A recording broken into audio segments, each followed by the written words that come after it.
go for it. All right. So how well can you hear me through this right now? Let me check. You put that on. I just got to make sure before I start talking. Sounds great. Done. All right. All right, everybody. So welcome to the first of the 2017-2018 free lecture series here at Rocky Mountain School of Photography. Tonight, Neil, the founder of Rocky Mountain School of Photography, will be talking about what to look for when buying a new camera on Black Friday.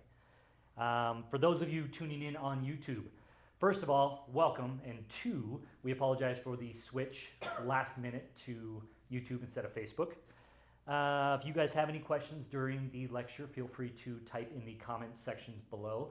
I will be in the back monitoring those questions and answering them to the best of my abilities. This is the first of many free lectures that we will be giving once a month here at the school. You can find other topics at rmsp.com, or for those of you who are here, we have a little flyer for everybody to take with you so you know about what else is going to be coming up in the future. And with that, here's Neil Chappett, and everybody welcome. Thank you. Thank you, Andy. Well, thank you, everybody. I have been teaching photography now for 44 years, maybe 45, and I started out with a very, very simple manual cameras, and some of you may have also. Like I've got one up here, like this old Nikon FM2 right here. And when you've got a camera like these old film cameras, they are so amazingly easy to use. You've got like 6 different things you can change on it. With digital cameras, you've got hundreds of things that you can change and so forth. And I think one of the hardest things in photography now is trying to pick a camera, especially when you're going to a camera with interchangeable lenses. So tonight, I'm going to be talking about your more basic cameras in the single lens reflex series, which means basically Nikon and Canon, and what to look for. And so much of what you're looking for in a camera depends on the type of photography you do. And I know students ask me a lot, because I know cameras really well and do lots of research on them, and they're always saying, well, what's the best camera? And the truth is, there is no such thing as the best camera. I had the privilege of studying with Ansel Adams in 1973, which I think was my second year of teaching. And one of the students in my class asked Ansel what the best brand of camera was. And Ansel said very clearly, it's never the camera, it's always the photographer. And if you take any brand of camera today, there's going to be models that are made more for sports, models made more for landscape. There's going to be smaller models to carry around. You're going to have so much variety in what you pick that it's very complicated trying to decide what to get when you're looking for a camera and so forth. And I am usually giving, for my professional students, I'm always looking up the real advanced cameras. And this time I've gone to the more basic cameras, because to start out, the basic cameras like this little Canon Rebel here do an amazingly good job. And this is a little amateur camera that costs just a few $100s. Well, quite a few $100s, but still like 5 or 6. And this is compared to a professional camera like this, which costs a whole lot more. And the results between the two aren't ever going to be that big a difference when you're looking at the images themselves. What happens is, the more expensive you pay for a camera, what's going to happen is you can get more features, and you get weatherproofing and things like that, which makes a big difference. So in a few minutes, we're going to look at a chart, and we're going to go over all the basic models of Nikon and Canon, and just go over what the differences are. And I'll be real honest, it's Nikon and Canon have been battling each other for 30 or 40 years on who's the best. And the truth is that they're both equal. And I really think they are. I've been using Canon for years, but I know the Nikons are great also. And it's funny, because every 3 or 4 years, one of them gets ahead of the other one a little bit. And then 3 or 4 years later, the next one they get ahead of each other and so forth. And it's all kind of an interesting, fun thing. Knowing the camera industry is actually a lot of fun. So I would like to go over, first of all, with you, a few of the things that now makes the biggest difference, what's happening in digital photography that's really the more important things to look at in a camera. And so I've written down a few of these, and I'll just give you these for those of you are curious. One of them is, the first one is, what's happening as sensors get better, we can now raise our ISO, and we used to raise our film speed. How many of you, well, some of you I'm sure are film photographers, and you know, in film we had to keep our ISO the same for the same roll of film. But now in digital cameras, we can change the ISO when we're shooting. What's happening today is, as sensors get better, we can go to a much higher ISO and still not get objectionable noise. In film days, we raised our ISO and we got grain. And grain was kind of cool looking. You saw it lots of times in fashion shots, you saw it in concert shots, and the little silver clumps. Yeah, they look really, really cool. Well, noise usually doesn't look as cool, okay? We don't want noise. And as sensors get better and better, what happens is you can now raise your ISO. There's a couple of Nikons, you can raise your ISO up to almost 50,000 and get almost no noise and so forth, okay? So that's one thing we're looking for. Another thing that some of the more advanced cameras have is weatherproofing. And weatherproofing means that you could be out in the rain or snow, and there can be quite a bit of rain or snow, and you're going to be great with your camera. And you have to make sure the lens is also weatherproof. And when I say weatherproof, it doesn't mean that you can go scuba diving with it. Well, you could once, but only once. So that's something else to think about, is weatherproofing. And that's, the more money you pay for a camera, the more chance it's going to be weatherproof. A big difference now is autofocus. And that's what's changing on cameras very, very fast, is how many autofocus points you have. Because you're doing sports or something like that, it's nice to have the whole screen with autofocus points on it, but also how many frames per second you can shoot with your autofocus. And that's something that the more you pay for a camera, the more you're going to be able to go faster, shoot faster and so forth. Some cameras, a few cameras, they actually shoot at 60 frames per second, okay? And that's not when the subject's moving towards you, if the subject's staying in the same place. If it's moving towards you, 16, 18, 20 frames per second is what the cameras they use in the Olympics can do. But those cameras also cost, for the body, $6,000. And most of you listening and watching here probably aren't looking for a $6,000 camera body. Okay, we're also going all the time better with image stabilization or vibration reduction. And what this means is that they've now come out, a few brands put them in the bodies, Nikon and Canon put them in the lenses. And image stabilization, vibration reduction is something on your lens that's marked that you can switch your vibration reduction on. And what that gives you in a camera is it allows you to handhold a camera at much slower shutter speeds if your subject isn't moving. And to me, that's really neat. Like, that means if you're on a trip to Europe and you go inside and let's say you're going into old castles and things like that, and they say no tripod allowed. Well, it used to be you almost couldn't shoot. But now, with image stabilization, and by the way, every brand has a different name for it, and they all say theirs is better, but they're not, okay? We just have to get the truth. The cameras, every brand says theirs does everything better, and they're all really pretty much equal.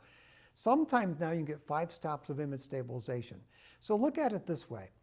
If you are out shooting, and lots of times you hear don't shoot below a 60th of a second, because that's a good hand-holdable speed. Remember, when you're hand-holding, you're holding like this, your elbows into your body, and so to keep the camera steady, you're not just going click, click, click, you're really shooting like this.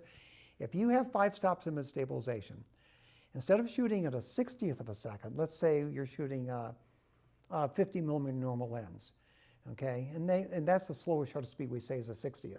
If you can go 5 stops slower, that's a 25th of a second, a 12th of a second, a 6th of a second, a 1/3 of a second, and you're almost down to 1 second and getting just as sharp a photograph with image stabilization as you could at a 60th of a second without, which means tripods are not needed nearly as much as they used to be, which is a pretty wonderful, wonderful feature to have stabilization. So when you're choosing a lens, or if the brand you're looking has it in the body, then stabilization is something that's really good. Video is going a real long way. All digital cameras now have video, and the video in some brands is really, really exceptionally good video, but all the video is at least decent video. And you know, all of us think we won't shoot video, and I have to admit I don't shoot video any, but I keep getting tempted when I see students coming out with these beautiful videos that they do. I think, gee, my camera does that. I could start shooting video. And the video you get now is, lots of it's 4K, which means extremely professional looking video, and even HD is great. And then the couple other things I've got down here that cameras are starting to get is Wi-Fi. So you can immediately have your picture sent on Wi-Fi right as you're shooting. And a few cameras are getting GPS. Yeah, isn't that great? I think GPS is something that's pretty amazing, that always have your location, because often I know I go back in my slide photography days of 25 years ago, and I look at some of my cool slides I shot in New England, I think, I sure wish I knew where that was shot. And then I look at something on my phone, and it tells the exact location. And I don't hardly ever use my phone for pictures, but it's kind of neat. So those are some of the newer things that we're looking at in cameras, and those are what keeps improving. Our shutter speeds, some cameras now with electronic shutters go up to 1/16,000th of a second, but that's not really very useful very much, because if you're at 1/16,000th of a second, you'd have to be in the bright sun. You could stop the wings of a hummingbird, but there's not much chance you'd be wanting to use that. So the shutter speed thing, yeah, that's okay. But something like that, there's lots of, and f-stops are still f-stops. Shutter speeds are still shutter speeds. All of that is the same. We still have our controls like program, aperture preferred, shutter preferred, manual, and all those things. And those are things that all the still cameras, all the old film cameras had, and the new digital cameras have, and those are things you probably don't need to think about much. It comes back to the same thing. My son and I go back and forth on brands of camera once in a while, and there are certain things I like in my camera that I think is pretty cool, that I like, features that I want, and there's features that he wants, and he's shooting more astrophotography and different types of photography. I'm shooting more documentary photography. And the truth is that, and I think any professional would tell you this if they're being honest, there's no great camera out there, because every camera has some great features, but also there's always something that your camera's missing. I go a lot for size, and sometimes I give up something with a smaller sensor and things like that. So when you're looking for cameras, the more you can find out, the better. I'm going to give you a couple of websites in a little while after I show a chart of the cameras we're talking about that will give you lots of information. So generally speaking, it used to be in the film days, almost all of us were using 35mm cameras. And 35mm cameras were called that because the film is 35mm across from one edge to the other, including the sprocket holes. And what it is, and when you're shooting film, you're shooting movie film that was invented in the 1890s, cut up in little strips, and then someone said, let's make a camera that shoots movie film. And that's what they did. And in 1914, I think, the first still camera that shot movie film came out. And the person made it just because it was cheap, because he could buy a giant thing of film and cut little strips and load it in a camera. And then Leica made the 35mm camera popular. And that's why we came out with what's called 35mm. When digital cameras came out, they made sensors that were pretty much the exact same size as film, 24 by 36 millimeters. And those sensors were expensive to make. And so they also made sensors a little bit smaller, which we call APS-C sensors. And those sensors are actually smaller than the full frame, what we call full frame sensors. And the cameras I'm talking about tonight all have the smaller sensors in them, which makes the cameras cost less. Although nowadays there's probably not much difference in price to make them, but there's a big difference in price in buying them and so forth. Our brands of cameras we used to have were 20, 30, 40 years ago, and some of you might have been shooting then, some of you weren't born yet, were, of course, Nikon and Canon, always battling back and forth. And then we had Minolta, which became Sony, because Sony bought out Minolta. And then we had Pentax, which was a giant brand of camera years and years ago, one of the most popular cameras. Then we had Olympus. Those were the 5 major brands we saw. Today, we have what's called single lens reflex cameras, and that's what we're talking about tonight. And the 2 big brands with single lens reflex are always Nikon and Canon. Pentax actually makes some great ones too, but they're not as popular, so we're talking about Nikon and Canon. And then we have another type of camera which you can all look up on your own, something called mirrorless cameras, which means there's no mirror popping up and down. You're actually looking at pixels. And there's 4 major brands of mirrorless cameras. You'll notice 2 brands I'm not naming. And the brands are Sony, Fuji, Olympus, and Panasonic. Those are the 4 most popular brands of mirrorless cameras. So that's where we're going tonight with cameras and so forth. And part of tonight's lecture is because Black Friday is going to be here soon, and that's when cameras go on sale. So what I'm going to do is talk to you about the cameras. And for those of you here, I've got handouts. And let me give you these. Here, you can just pass these back. Okay, here you go.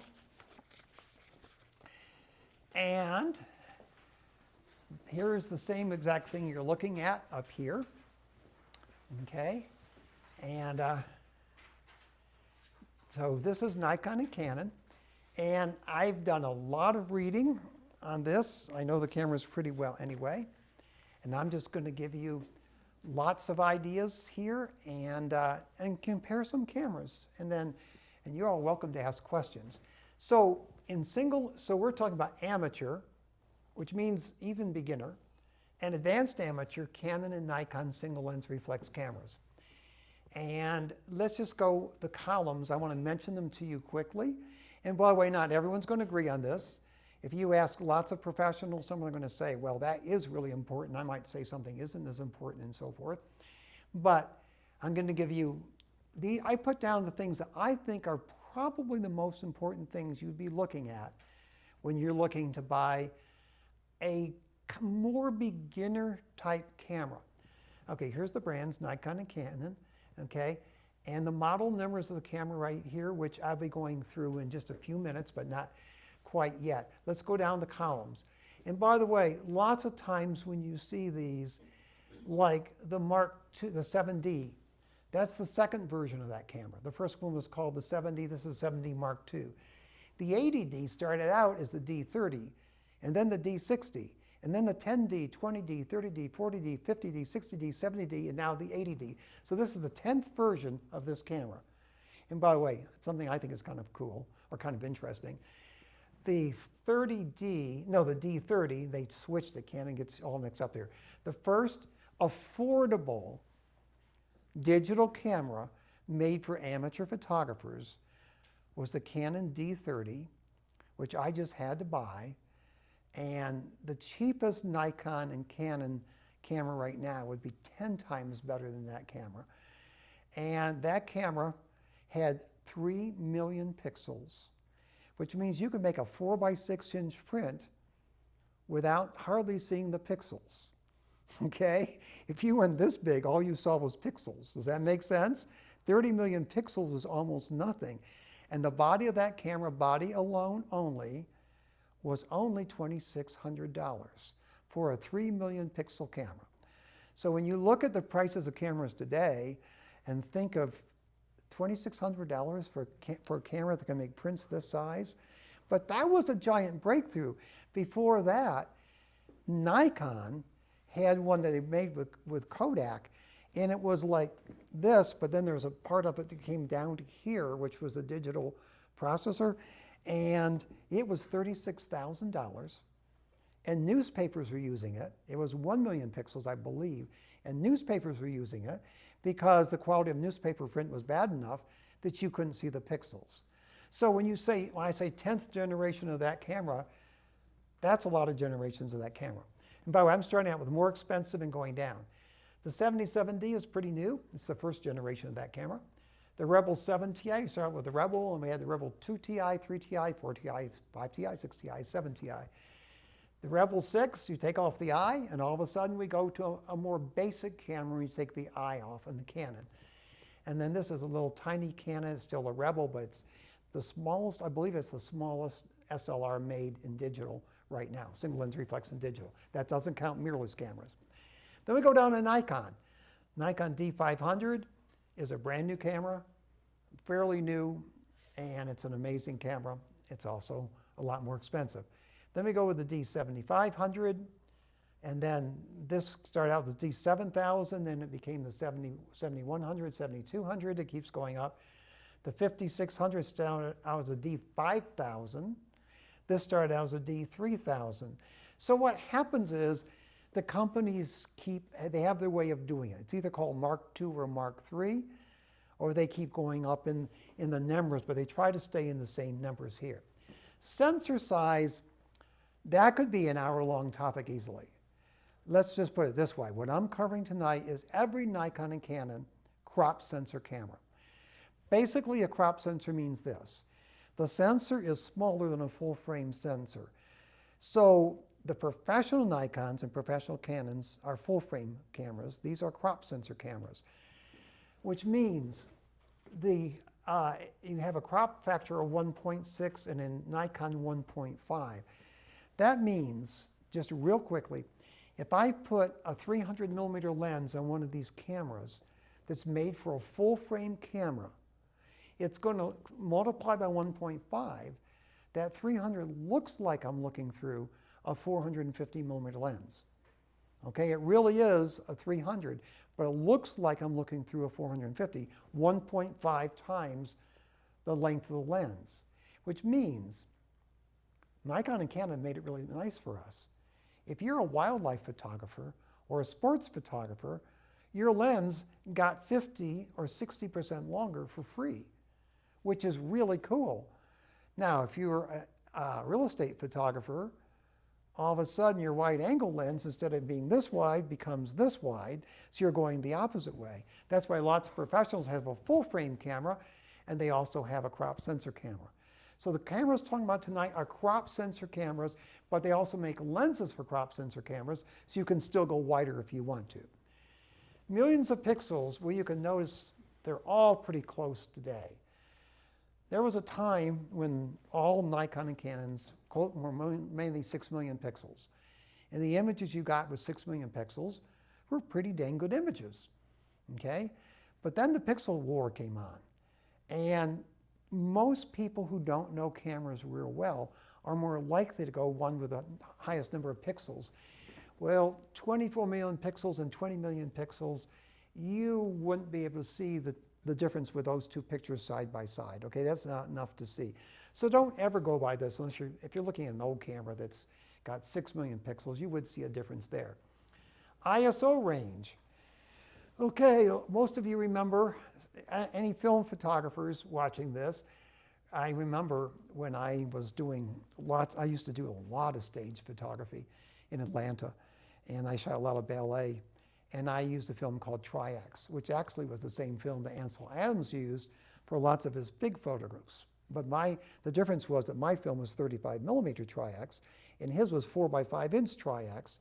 So it's the same film, but because the film was so much bigger, when those big landscapes Ansel Adams shot looked super sharp. If he had shot them with 35 millimeter Tri-X, you would have seen lots of grain. But in stage work, we thought grain was expected. Well, back then, a 400 speed film was like really cool. Okay, 400 speed film means you can shoot in low light and, you know, without a tripod and without a flash and all that kind of stuff. Well, look at 16,000, 16,000, 25,000, 51,000. Compare that with 400. Every time you double your ASA, you get to shoot one shutter speed faster. Okay, so 16,000 is so much faster than 400. And I still shoot stage here in Missoula. And I'll be shooting the Nutcracker coming up.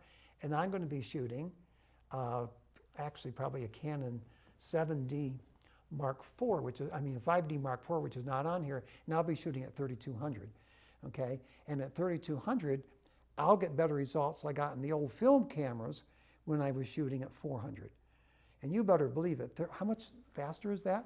Take 400, 800, 1600, 3200. It's 3 stops faster, or 8 times faster, which means I can now stop a dancer doing a jump and freeze them, where in the old film days I would get some blur there because you can't turn up the stage lights.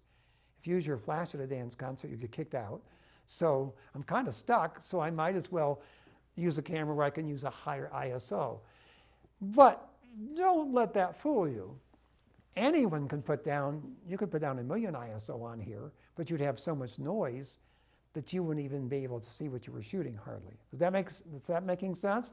So ISO range, 100, they almost all start at. Focusing points. If you're a landscape photographer, you'd be happy probably with 1 focusing point. But if you're shooting any kind of sports or any kind of action, the more focusing points you've got, the better it's going to be. And the more space it fills up on your screen, the better it's going to be. So if you're tracking action across your frame and the runners, I used to shoot a lot of races when my son ran cross country.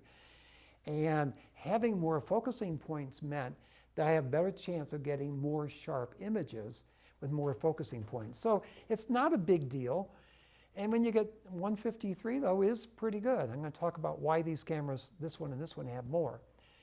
Fastest frames per second. Well, you can see if you buy the professional cameras, like the $6,000 Nikon and the $6,000 Canon, those 2 cameras are 99% of what you see at the Olympics. In fact, lots of those Olympic photographers will have 1 camera in their hand and 4 other ones set up. And when they trigger one, all the other cameras go off at the same time and so forth. And those cameras have to track fast because you're at an event like the Olympics or ice skating or the Winter Olympics coming up are going to have lots of those cameras. So frames you can shoot. 10 is really fast. Most of us don't ever need 10 frames per second. And I don't know how much you like editing, but I know when I shoot dance and I'm shooting dancers in action, and it's so cool until I get home and realize I shot 2,000 shots in an hour and I have to edit all those crazy pictures. And I think, why was I shooting so many frames per second? I didn't need 10 frames per second. 5 would have been fine, okay? But we tend to do that.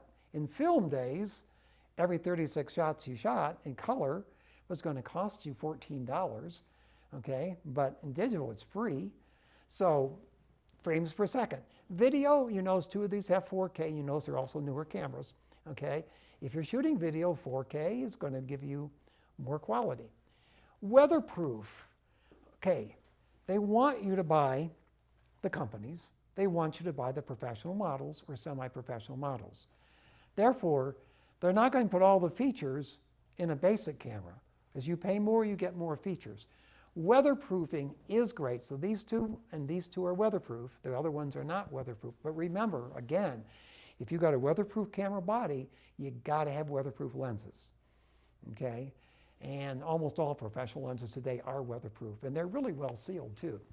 Built-in flash, well, only 1 camera doesn't have it, okay? And almost no professional camera has a built-in flash. Built-in flashes are great because they guarantee you get red eye. And if you like red eye, that's really cool. I don't care for red eye myself. And so therefore, a flash that goes on top of your camera, that's what the hot shoe is for, the flash is up here. This is going to really date some of you. But if you remember the little Instamatic cameras, they had little Instamatic cameras, and they had flash cubes that went on. And they had a little extender that was 4 inches long that went on there if you wanted to use a little extender. Well, making the flash more than 4 inches from the camera took away the red eye. Okay, it's when the flash is right next to the camera. Well, in this little Rebel, the flash will pop up here, and that's going to pretty much guarantee you red eye if you're taking shots of people. But the truth is, at least you have a flash with you instead of having to put one on your camera. So built-in flash, I think, is a good feature, even if it gives you red eye, but you're not always shooting people shots or animal shots. Okay, Wi-Fi, Only one camera doesn't have it up here, okay? And that's because it's an older model. GPS, only one camera does have it, the one that doesn't have the Wi-Fi. And I added the weight on there because some of you are trying to travel light and go small.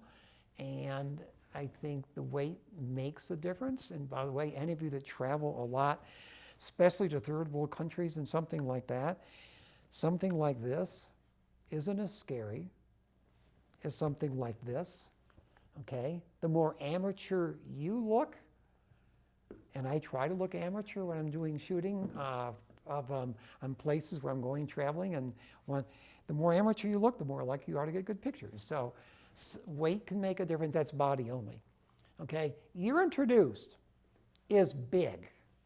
That's a really important thing, year introduced, because electronics and digital are changing fast. So when you see a camera that's 2014, and I love the 7D Mark II, it's an amazing camera. We have a couple of them here at school the students can use, and they get checked out a lot. And the 7D Mark II is a great camera. But that means probably 2014, that 7D Mark III is probably going to be out soon, okay? The time cameras come out the most is oftentimes right before the holiday season. So probably no more cameras are coming out now. It's probably going to be next year. So when you're looking at a camera, and look what it's competing with. I'm going to go over what it's competing with in a minute. It's competing with this one. That's 2016, 2014. That's something to look at when you're looking at the year a camera's been introduced. So, and the last thing is DP Review. It's a website that we're going to go to in just a little while. And DP Review means Digital Photography Review. And it's a website everybody should go to. It's the most popular photography website there is, a DP Review. And I'll show you after we finish this chart how to look up things on DP Review and how to see what reviews look like and so forth. Well, they give scores from 0 to 100. I've never seen a 0 or a 1 or even a 20 or a 30 or 40 or 50. They're usually, most scores they give are in the 70s, okay? When a score gets in the 80s, it's really, really going to be a good camera. And by the way, they're only comparing models that are like each other. Okay, if they compared them with the $6,000 Canon Nikon, then lots of these cameras would be getting 30s or 40s. But they're comparing with cameras like their own. And to me, any score that's 80 or above means that's an extremely good score. And they also give gold reviews and silver reviews. And so that 91 that the Nikon D500 has is a great, great score. And on DP Review, you can read all about the cameras that you're looking at. So let's now talk about the cameras themselves. And I'm going to compare them, I'm going to compare with each other. Let's start out with the most expensive on this list. This camera right here, the 7D Mark II and the Nikon D500. When Nikon or Canon comes out with a new camera, the other company tries to match it. So we're going to look at similar cameras in both brands. This one and this one are really made for sports and action photographers. Because notice how many frames they shoot per second. Look how many autofocus points they have. And when Canon comes out with the Mark III, it'll probably take the 153 and come out with 160 or something. They'll want to go higher, okay? Because they're always trying to go higher than each other. These are great cameras. They're also much more expensive, okay?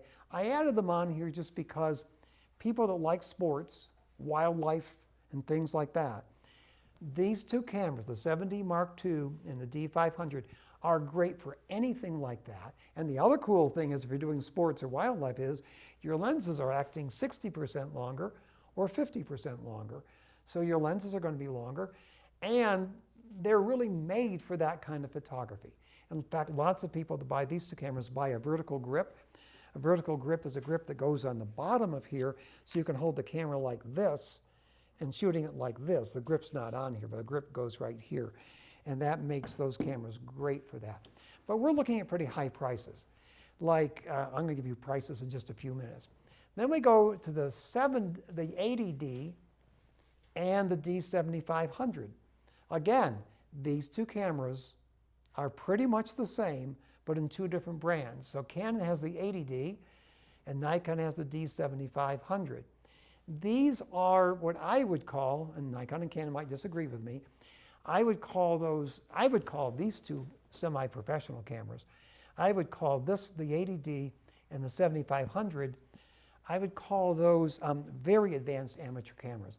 They're a big step above these two and these four, okay? And actually, they're not that much more expensive. So when someone's looking to get a camera that's got a lot of, and they're both weatherproof too, and that's really a big plus. Okay, these are the most inexpensive weatherproof cameras you get. So when you're looking to take a large step above the Nikon 3000 and 5000 series and the Canon Rebels, that's what the 80D and the 75 and the D7500 are for. Great cameras, yes.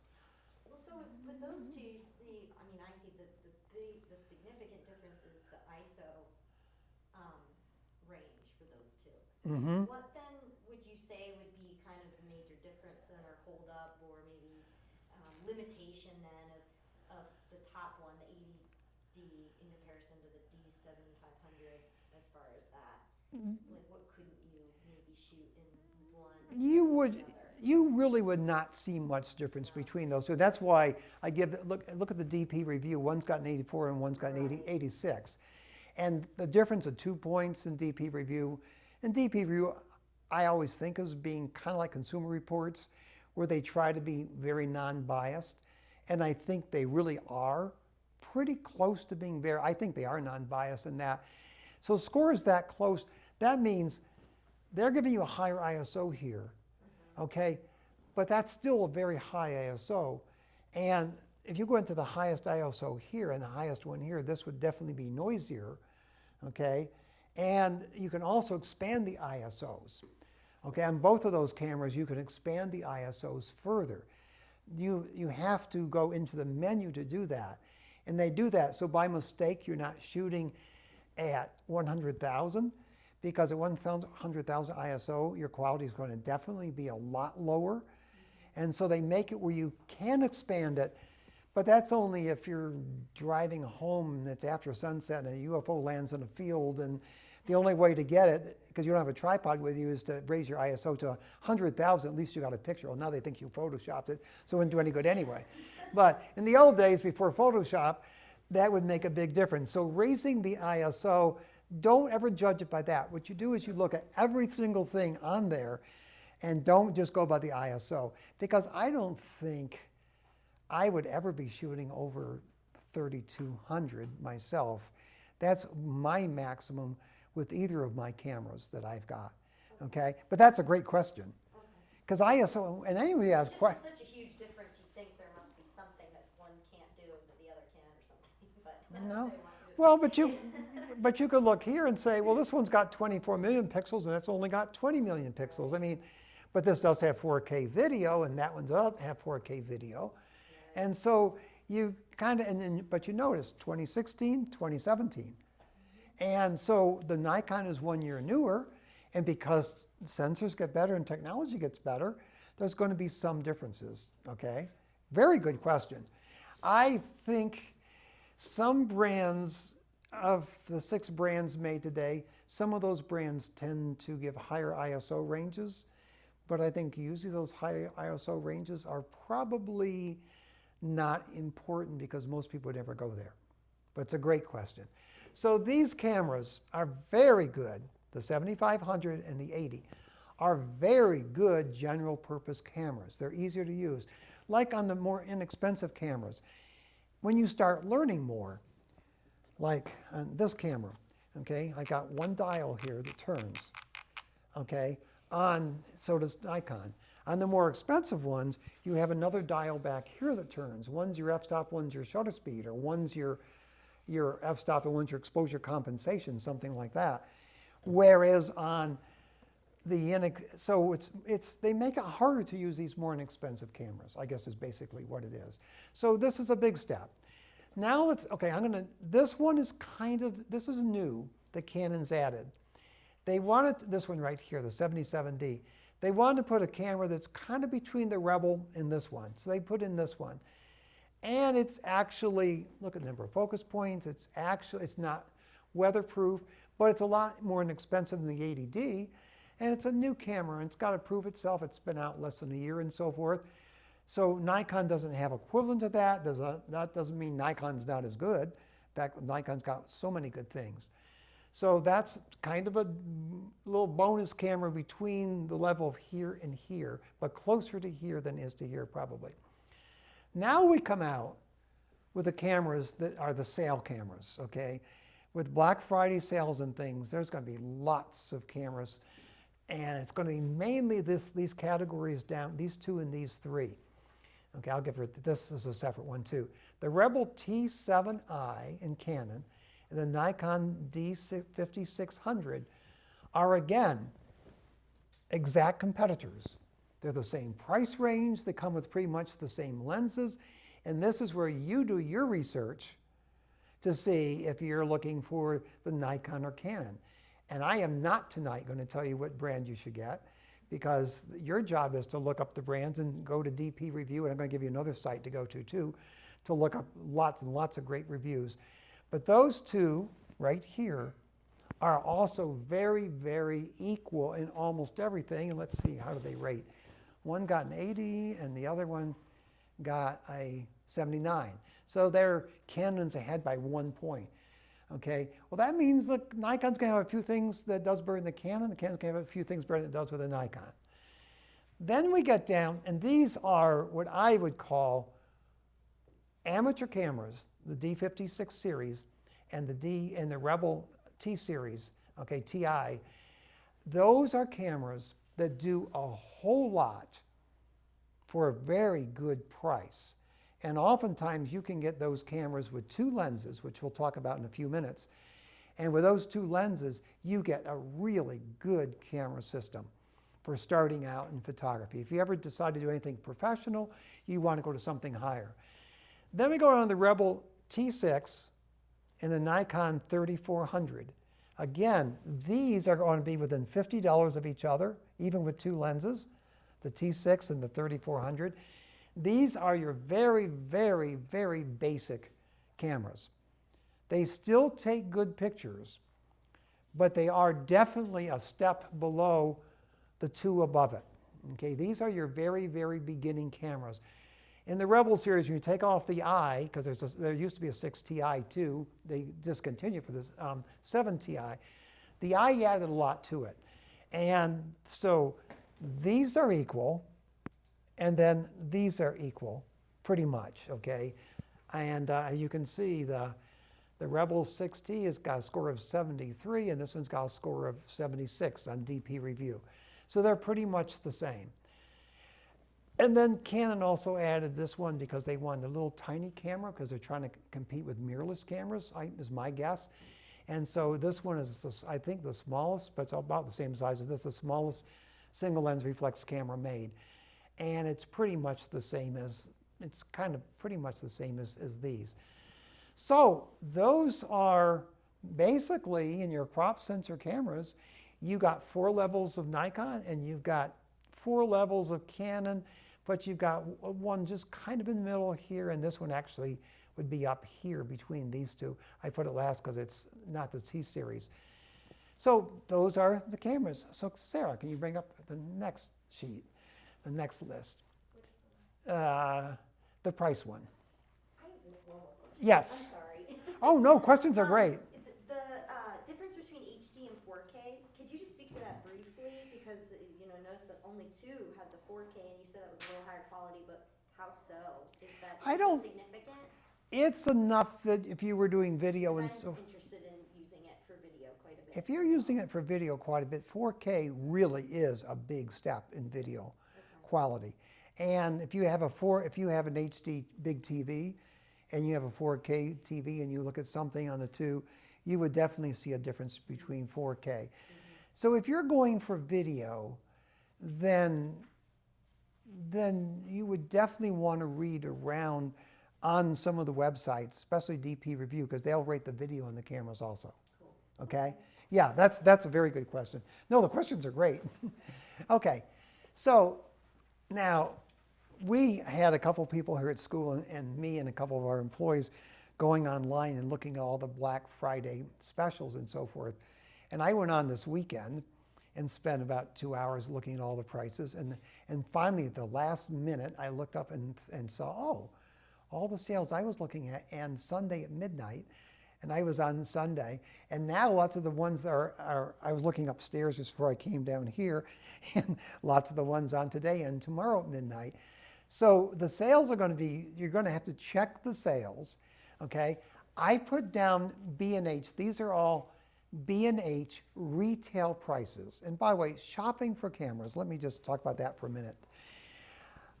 When you're shopping for cameras and lenses, for lenses, I think if you're looking for semi-professional or professional lenses, buying used can also be quite good because lenses don't change very fast. They're good for 10, 20 years. Lots of the lenses are. They have little improvements here and there. Camera bodies, buying used, if you're going back one generation, that could be something where you could find something pretty good. But when you're buying camera equipment, I guess I'm kind of old-fashioned. I still like camera stores, and unfortunately there aren't many left. Now camera stores are called Best Buy and things like that, and the salespeople usually don't know as much. And being die-hard, and the fact that probably most professionals shop at B&H Photo in New York City, I think these are all B&H prices just because that's where most professionals shop.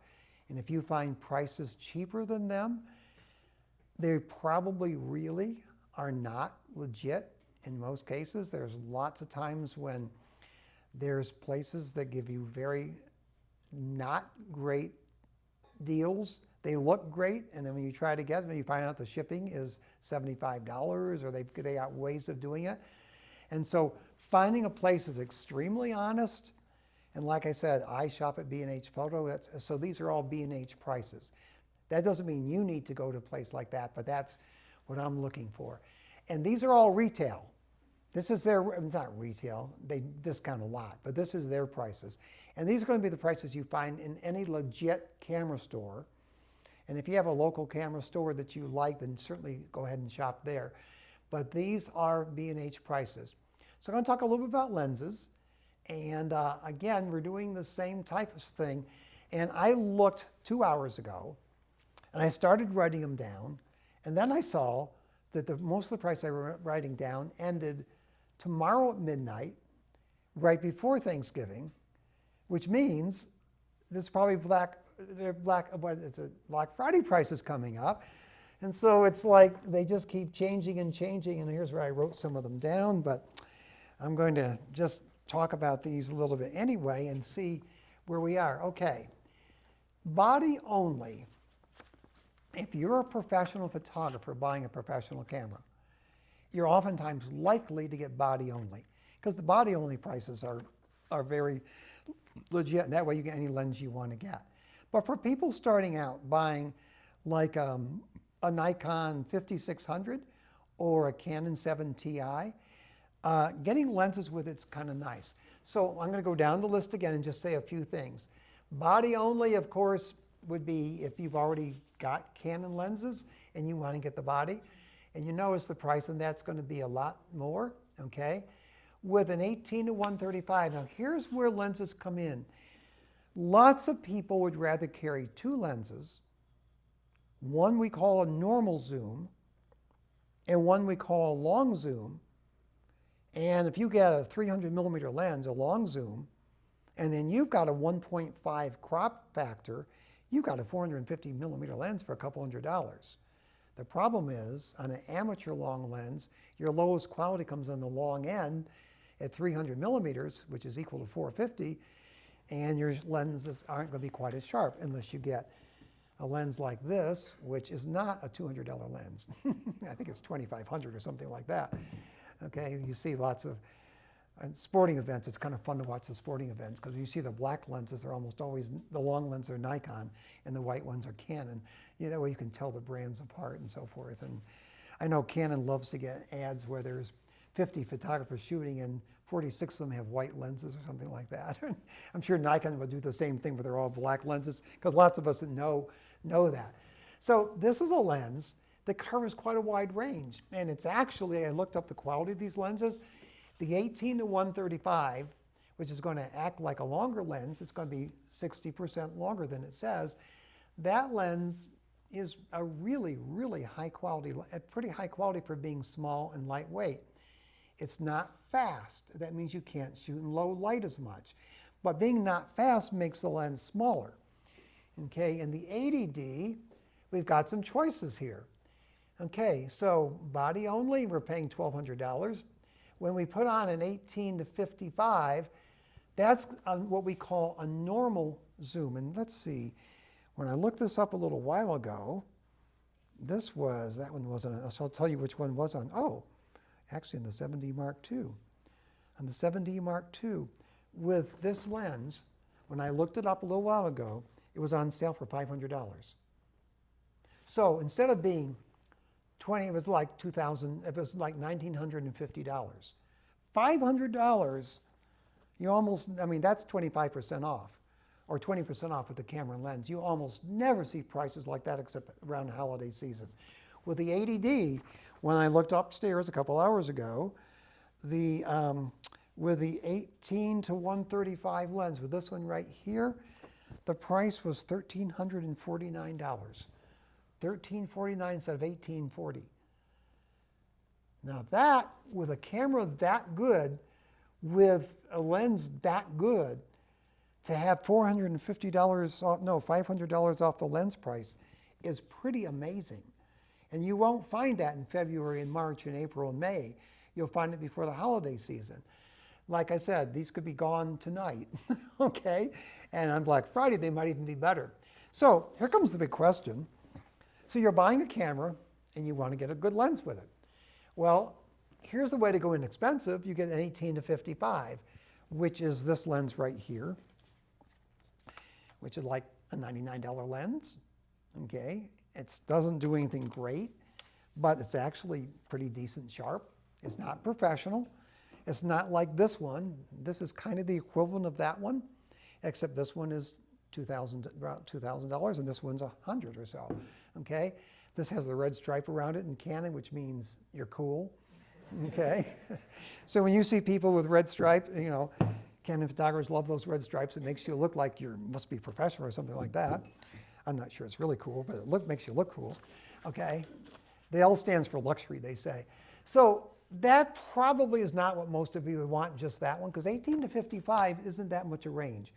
We usually want more range. So how do you get more range? You either go with two lenses, like these two right here, and I looked up the 55 to 250. It's a pretty decent lens.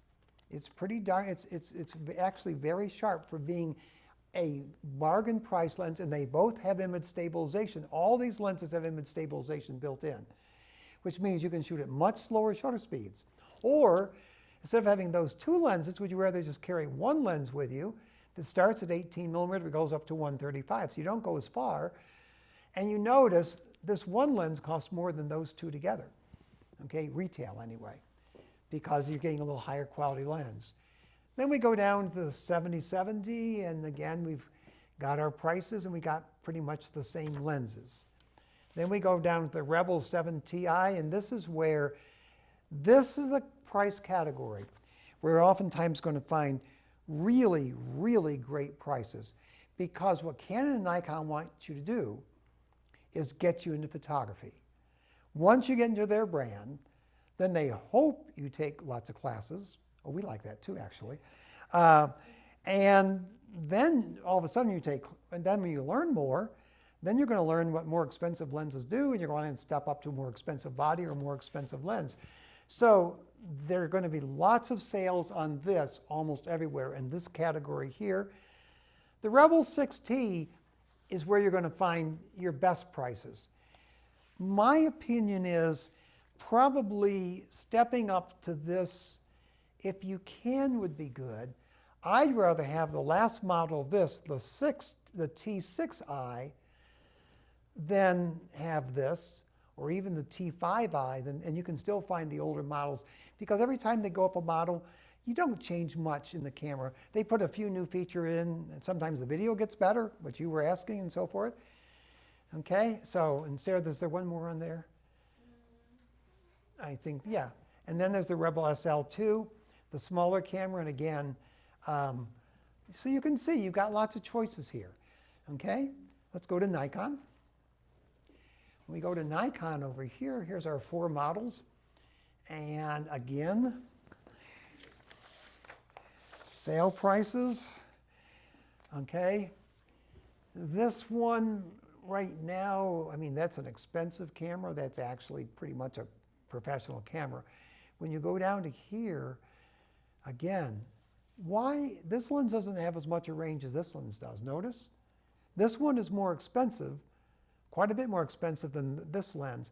That's because this is a professional lens, or more or less, and I think it's weatherproof, and they've got stabilization, and this one is not. Check on the weatherproof, I'm not sure, but I think it is. And right now, you can save, what I was looking is, you can save quite a bit going to the D7500. Again, down here, this is like the Canon 7 Ti. And look at how close they are. They got, instead of 18 to 35, 135, Nikon, there's a little bit bigger, so it's 18 to 140. Well, you're not going to see much difference there. And here's that they have 18 to 55 and 70 to 300 instead of 55 to 250. And again, you'll see lots of sale prices here. You'll find kits, the 2 lens kits here with the bodies, there'll be extremely good prices. And when you go on places like B&H, they'll also include a 32 gig card, which would cost you, and they'll probably include a free camera bag, which might be an expensive camera bag, but it's going to be free because they can't go below a certain price. Okay, the manufacturer sets a certain price. So instead of doing that, they throw in some free stuff that you can get when you buy the camera. So I won't cover the lenses because it's pretty much the same thing. Do you want a lens that does, do you want a lens that's a nice amateur lens? It's got a wide range, less of a range, but a faster lens? Or do you want 2 lenses instead? And that's all depending on what you want to carry with you. Okay? So those are prices, camera bodies and prices. Do you have that sheet too? Oh, and I have that sheet too, yes. Yes, and you can, I'll give it on the way out, you can just get it right here. Yes, I have that sheet also. Okay. Now I want you to know all that stuff. So let's see. So lenses, and so in lenses again, I give my 4 professional students have to sit through a 4-hour lecture on lenses. And in that lecture, they learn, I think, 32 different things to look for in buying a lens. Okay? And 32 different things means, you know, well, just lots and lots of little features, which we're not covering here today. But the main ones to me are going to be things like stabilization. Is the lens stabilized? To me, that's one of the most important things. Is the lens weatherproof? Especially if you're putting that in a weatherproof body, that's a very big thing. And to me, the other big one is the speed of a lens. Does it let me shoot in very, very low light? So those are things I'm looking for when I get to something like that. Okay, so Sarah, let's go to DP review. How are we doing on time? Oh, we're doing great. Okay, this is a site that everybody ought to go to. And we're going to just go ahead and look how they organize this. So let's go under cameras, Sarah, and you can go either Nikon or Canon. It doesn't matter, whichever one you want to go to. Okay, let's go to Nikon. And we do this by years. So here's every camera that's come out in 2017. Okay, and they don't put out as many cameras. Why are there, it used to be there were like 50, well, maybe not 50, maybe 20 or 30 cameras that came out every year. Why are there not 20 or 30 cameras coming out every year from the big brands anymore? What's not being made anymore? Well, film too, right, and that's actually a good answer. And in film days, there were a lot. But now we got cell phones. And what did cell phones do to the camera? Which part of the camera market went like that? And it's almost 0 sales now. point and shoots. Point and shoots are almost completely gone. Okay, they have some waterproof ones and things like that. So therefore, we don't see as many cameras. Now people going with cameras like these professional cameras and the 3400 and those things, people going for cameras like that are people who really, really want to be photographers. Even if you're buying the little Nikon 3400, even that is a big step above a point and shoot camera, because the lenses come off and you can get macro lenses for close-up photography, you can get all kinds of stuff. So even that is a very, very big step. Yeah, we still have a couple of point and shoots here, and look, we got a pretty one here that's, it's going to attract somebody, and maybe a 10-year-old starting out in photography gets this and becomes Annie Leibovitz, it could be something like that. So they still have a few, but not many. So let's see. And Sarah, go down in 2016. Let's see. Okay, there's our 2016 models, and let's see, where's one to go to? Let's just go to, okay, let's go to the D5. Okay, this one rated so high. So let's go to this one.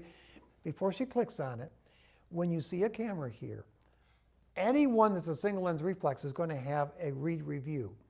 Those reviews are pages and pages and pages long. And those reviews are great. That's where you're going to learn a lot. So go ahead and click on there, Sarah.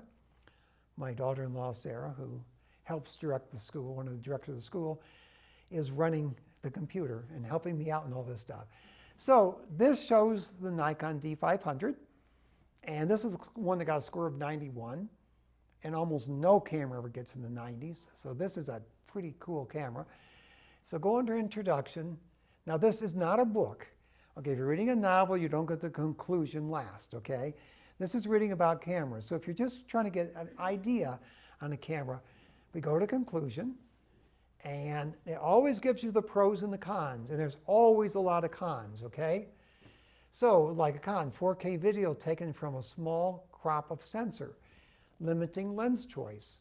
Okay, this is where, and you were asking about video, this is where things make a difference.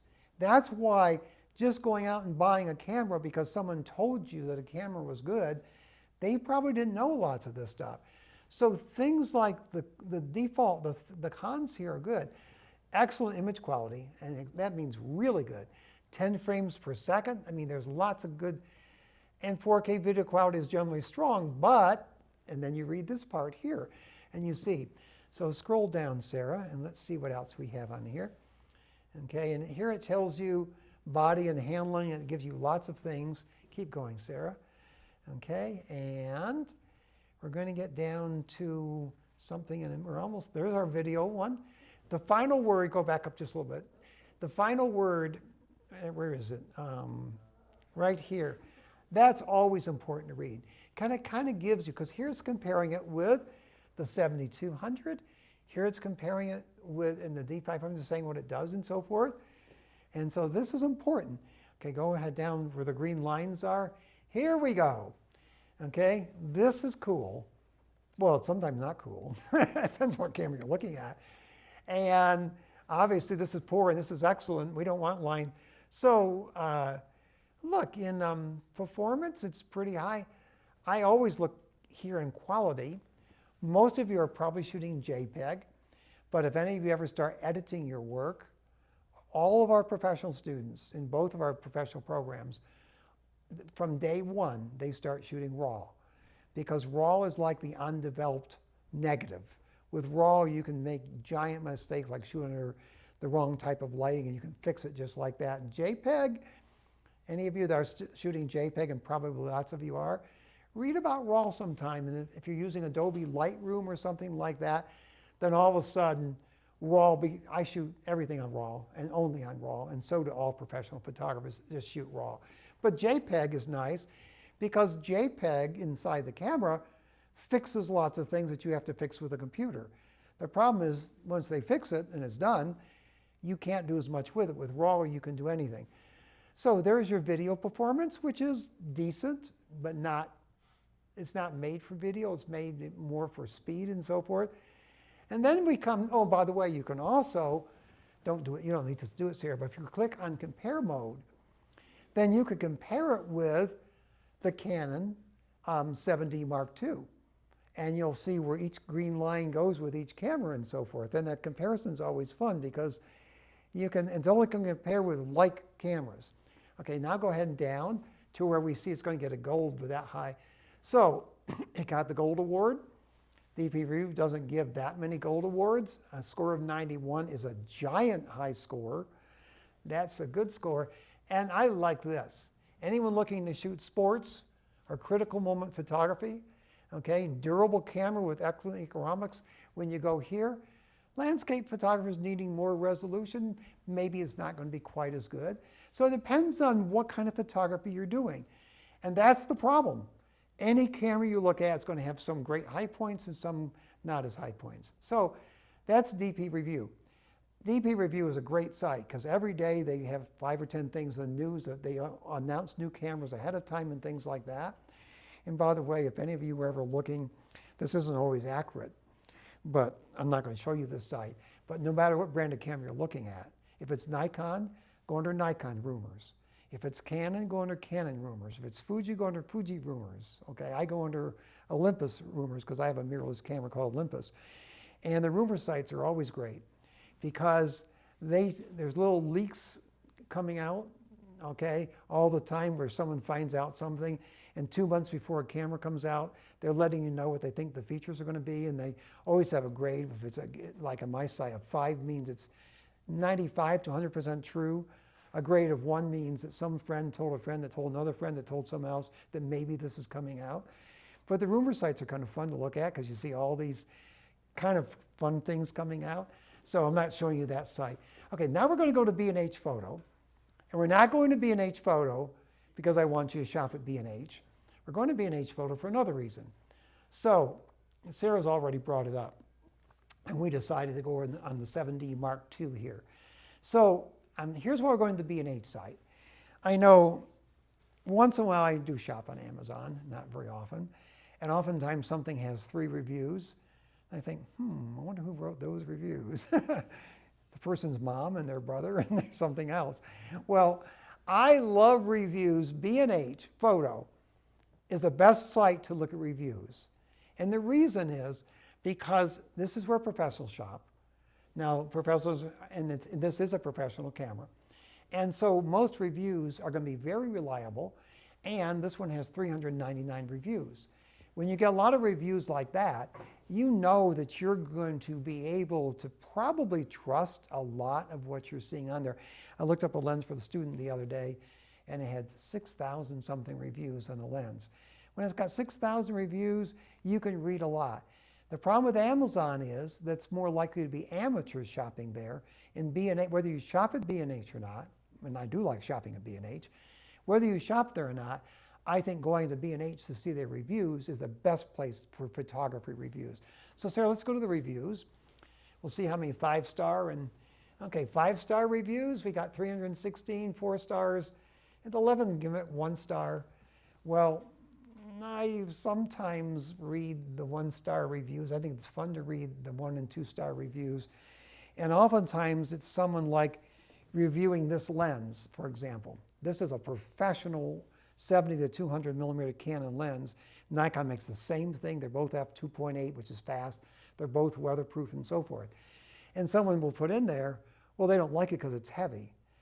Well, if you're buying a 70 to 200 millimeter f2.8 lens, it's going to be heavy. There's no choice, okay? And so usually the bad reviews are something that if you know photography, the reviews don't make sense because this lens is probably 2 pounds. But it has to be to do what it does and so forth. So when you're reading review, look at the ones down here, but take them with a grain of salt. Now, sorry to rain everybody's parade, but what was that one? Shooting parade? Okay, it's too slow for action sports. Well, that might be the body. It might not be the lens. I'm not going to read the whole review. But read the reviews, read the good reviews, and see what they say and so forth. Oh, that's right. We were looking at the camera. That camera is pretty darn fast, actually, so it should have good reviews. They're comparing it to a 1DX, though, so like... Oh, okay, Forrester, thank you. My son is reading it. They're comparing the $6,000 Canon lens used for the Olympics. So I don't think that's... So looking at that, that would be a lot slower. But I don't think they should give it 1 star, maybe 4 stars instead of. So because this is an advanced amateur or semi-professional camera comparing it with a $6,000 camera. So this is a place where you will find a lot of information. So there's 2 good sites for you to look at, is DP Review to read about the cameras, and B&H Reviews to read about the cameras and the lenses or anything else in photography that you're looking at. Those are probably going to be your 2 best sites, okay? Now, a couple other things I want to give before we finish, and that is looking at past models of cameras. And I mentioned this before. Looking at the older models, brand new, but older models. Like this, Canon's one of our sponsors, and we have like 100 lenses students can check out, and probably 25 professional bodies they can check out. And when you're going, this is actually, we check out the newest models. We also have lots of models like the 5D Mark III and the 5D Mark II. We have those models also. When a camera company comes out with a new model, what they put into it to make it better is usually maybe a little bit better video. Maybe they've gone to 4K. For somebody, that's going to be real important. Or they put in more autofocus points, or they put in better focus tracking. The processor I didn't list, because you don't need to know what the processor is. But what really helps determine your image quality is the processor and what generation it is. So if you see the processor lets your buffer, the buffer is if you're shooting, lots of you, if you shot digital 7, 8 years ago, or you had a point and shoot that shot digital, you click a shot, and then it was busy for 2 seconds, and you couldn't shoot, and then you shot another one, it was busy for 2 seconds, you couldn't shoot. Remember those days? Okay? Well, the processor is what makes your camera work faster and work better and so forth. Well, the newer models have better processors, which means if you're shooting a football game and you're a professional photographer, if you shoot 10 shots and all of a sudden the camera says busy, then you can't shoot another thing for 10 seconds and some play is happening and you can't shoot. So they're always trying to get better processors so you can shoot 50 shots in 5 seconds and not run out of space. Does that make sense? So when you go to a slightly older model, you're going down, like you could buy a used 7D, not the Mark II, but a used one, and you'd still have a great camera with a great sensor. But you can't do as much with the older model as you can do with the newer model. And that's where you go on DP Review, and you go to 20, whatever it is, probably 2011, and read about the 7D, and compare it with the 7D Mark II, and see if they've made enough changes. If you're a landscape photographer, you don't care how fast your buffer is, because in landscape photography, if you're a really good landscape photographer, you're probably shooting 10, 20, 30 shots in a day. When film days, oh, by the way, I think this is fun. Ansel Adams, just to bring up Ansel again, he critiqued all of our images, and he critiqued our images really hard. And then he critiqued his images. And what he said was, in a good year, and this is an exact quote from Ansel, in a good year, if he got 5 photographs he loved, that was a really good year. Well, if Ansel gets 5 good photographs in a year, and you go on a trip to Europe and shoot 3,000 photographs, and 100 of them aren't really great, but the other 2,900 are great, maybe you're not being quite critical enough with your work. I'm sure some of you have been to friends' house that went out to Europe, and they showed you 500 of their pictures. It's like you're trying to stay awake and so forth. So watch how fast you shoot. How did I get on that topic? I don't know. But watch how, I was looking at stars anyway. I forgot how I got there. But just think about, oh, we're talking about buffers and how fast they shoot. Remember, the more shots you shoot, the more shots you got to edit. And when we were studying with Ansel, he really made us slow down. Now, we were in film days. We weren't in digital days. If he was alive today, he would love digital photography. And there would be something that he'd still like his 4x5 camera, which means the cloth goes over your head and everything is upside down. If you ever look through one, the sky's in the bottom and so forth. And, but that kind of photography, slowing yourself down really makes you great photographers, okay? We work with our students on that all the time. Slow down, slow down. Because lots of people are used to shooting 1,000 shots a day on a trip. And if you shot 50 shots, but they were all great, or 1,000 shots that were mediocre, think about what you'd rather do. So that's not on my topic, but slow down your shooting, because I think that's important. So past models can be really good. So many times you'll find the T6i at $150 cheaper than the T7i, and it's just 1 year older. What happens is on amateur cameras, they update the models almost every year. Professional cameras, they wait 3 or 4 years. And the reason is because professionals are going to get pretty upset if they just spent $6,000 for a camera and 8 months later their camera is out of date. So the more expensive the camera is, the less likely it's going to be updated much less often. A more inexpensive camera gets updated much more often. So past cameras. Also, you can look up mirrorless cameras. Okay, do a little reading on it and see, because I was covering today single lens reflex cameras. Okay, mirrorless cameras, I don't have one here to show you, but mirrorless cameras means there's no mirror flopping up and down. They can actually be silent, and you're looking at pixels through the viewfinder. And they don't usually go on sale this time of year like these do, and that's why we're covering the single lens reflex cameras, because most mirrorless ones, they go on sale much, much less often and so forth, okay? They're kind of new. They've only been out for 9 years. And yeah, I think anyone here got any questions that you want to ask? Yeah, did you want to go over those charts? The mirrorless and the... Oh, you don't have them loaded in the... Oh, you do? Oh, I could just really quick, Sarah, put in the chart for the professional cameras, the professional SLRs, okay? Just real quick, this is a chart that I've got here for those of you here. This is professional and semi-professional. I changed the columns a little different. Notice everyone is weatherproof, okay? There's usually not built-in flash in professional cameras. And look at the ISOs, 102,000 ISO. Well, I could have a candle flame sitting here and lighting up this room with that and take a picture of you if I had a fast lens. If you like being really, really, really low light, you might get some noise and so forth. And again, these are mostly full frame cameras, and that's one reason they cost more and so forth. So, but again, it's the same thing. And for those of you sitting here, I brought these in because this is a topic I usually cover.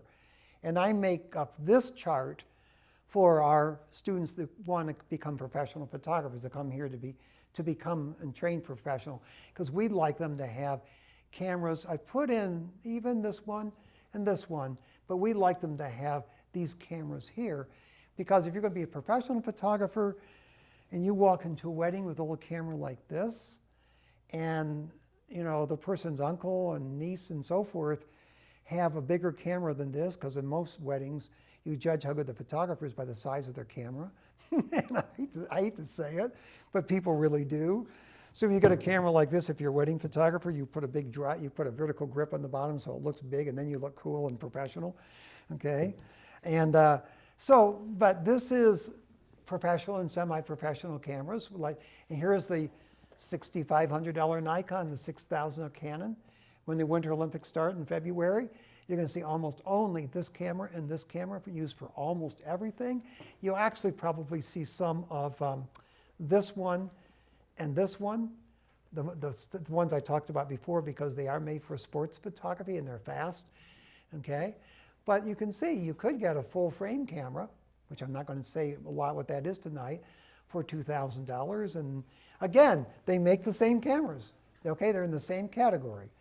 So this, and now Sarah's going to show you mirrorless cameras, and which I'm not covering tonight, but I'll just say a little bit about them because it's a good thing to know if we can get it, okay?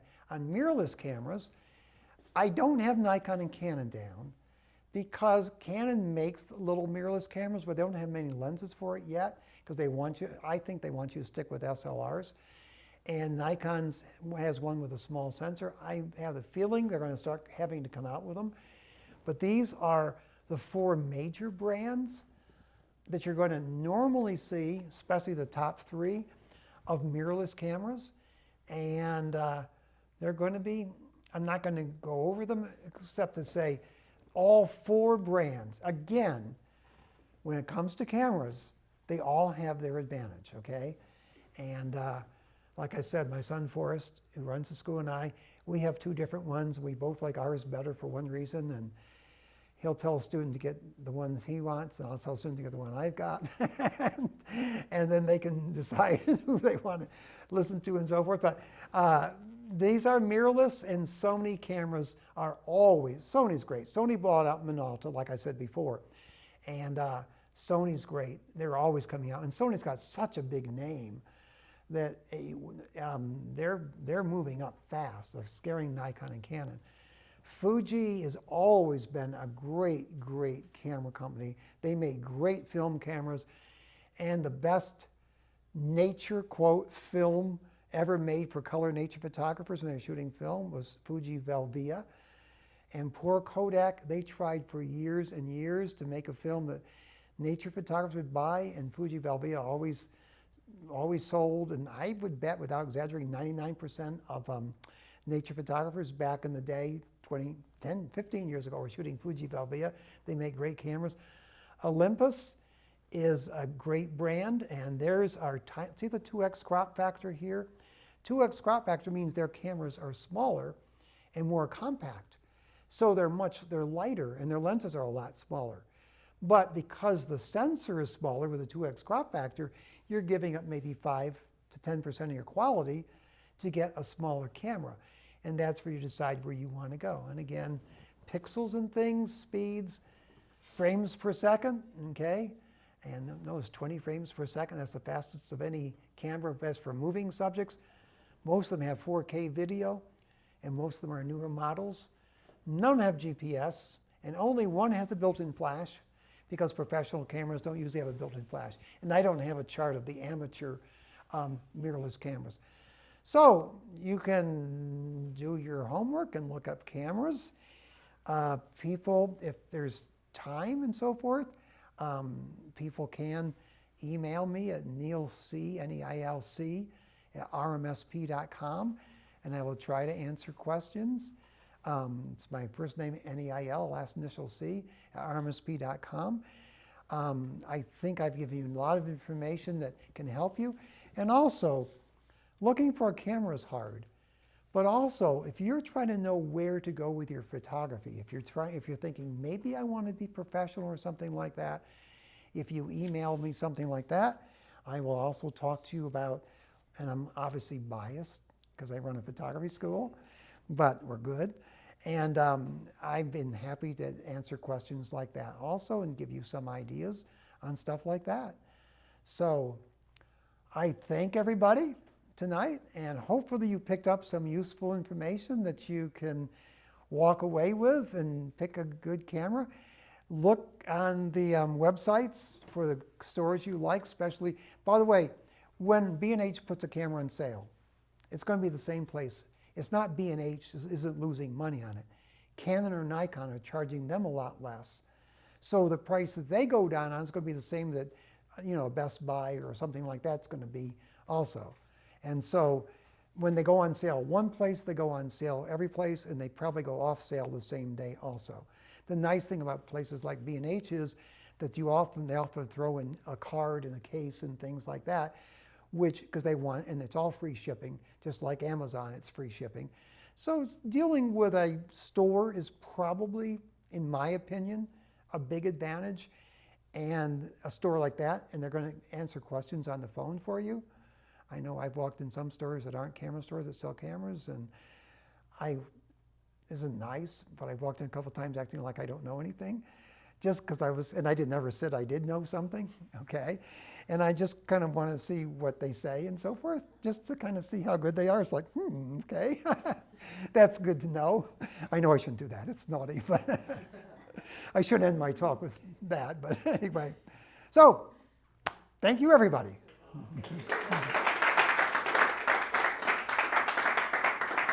Before we sign off, thank you for walking up here again. Before we sign He's off, gotta I get wanna close to say- my yeah, microphone. I need his microphone. I need to stand right here. Thank you all for coming. Thank you guys all for tuning in tonight, and happy Thanksgiving to everybody. You guys have a wonderful holiday. Nice job.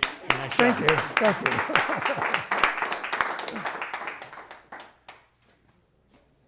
you. Good? Are we off for us?